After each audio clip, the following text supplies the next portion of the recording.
I'm Mark Callie in Mr. Saltwater Tank, and this is Mr. Saltwater Tank TV. At some point in your saltwater tank career, you're going to look at a fish and go, I just have to have that fish.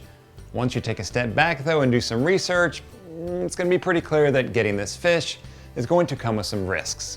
And that's exactly what happened with me and my Australian Harlequin Tusk.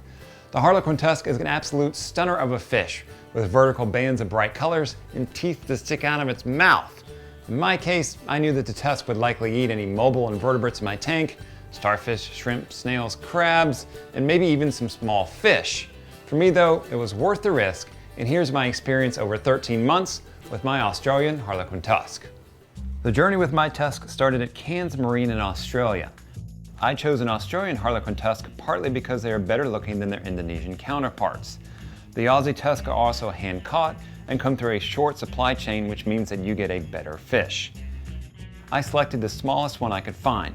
I prefer to buy small fish and let them grow up in my tank.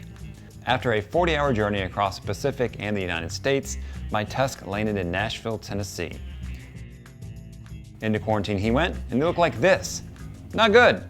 I thought for sure he was a goner, but I've been tricked by fish before, so I left the tusk in the quarantine tank, dimmed the lights, and let him settle in. The next day, he was acting normal. Somewhat. The first week and a half that I had my tusk, he was the most timid fish I'd ever kept. Whenever I walked into my fish room, he would see me, poof, and play dead. He'd lay on the bottom of the tank just like this and sit there until I left. Now, over time, he got used to me. He wouldn't play dead, but he'd still hide whenever I walked into the fish room. Not what you would expect from a fish that looks like he can tear flesh from your body.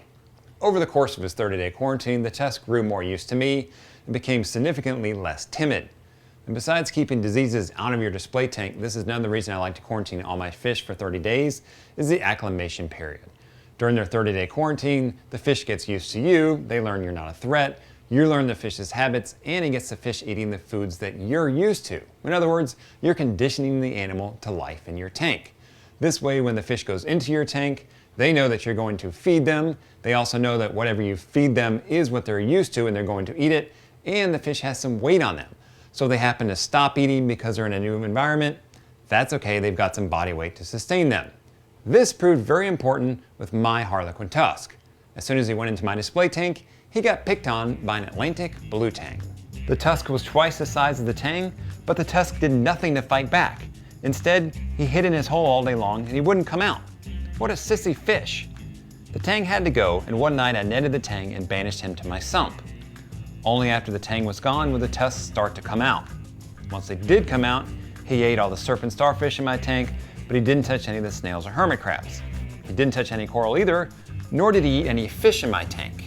Over the past 13 months, the same is held true about our Harlequin Tusk.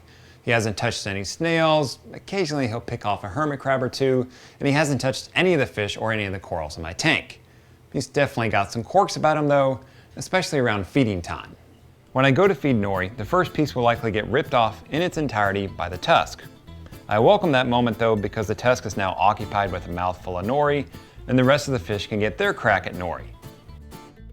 When it's time to feed frozen, the first feeding the tusk usually doesn't touch. Why? Because he's hanging back, avoiding chaos, and carefully observing his environment. I quickly feed again, and he gobbles it up. Somewhat. The dude isn't very athletic. For a wrasse, you'd think he'd be a top athlete. Not so much. He often misses food and has to do a three-point turn to swim the other direction. His lack of athleticism makes me laugh every time though, because he's such a klutz. For the beauty and the unique look the tusk brings to my tank, I'm okay with him murdering my starfish and being a special needs fish at feeding time. Overall, he's a good citizen as he's timid, it doesn't bother other fish, nor has he ever touched a coral. If you're considering a Harlequin Tusk for your tank, keep these things in mind. First, they usually come in quite large, and they're a wrasse. Combining those two things, that means you've got a large active fish that needs a lot of swimming space. Therefore, I would not put a Harlequin Tusk in any tank under 280 gallons, especially a 280-gallon tank that's at least 6 feet long. Remember, most saltwater fish like to swim this way as opposed to that way, so you want a longer tank. Number two, get an Australian Harlequin Tusk. They're better looking than their Indonesian counterparts, and coming from Australia, that means they're hand caught and go through a short supply chain, which means that you get a better fish. And lastly, Quarantine every fish coming into your tank for at least 30 days. You want to catch any potential diseases before they get into your display tank so you can treat them, and you want to go through that acclimation period where the fish can get used to you and be conditioned and ready to go into your tank where you can enjoy them for years to come. I'm Mark Callahan, Mr. Saltwater Tank. This has been Mr. Saltwater Tank TV. Till next time, have a good one. Enjoy your tanks. I'm going to go enjoy my tusk. Have a good one.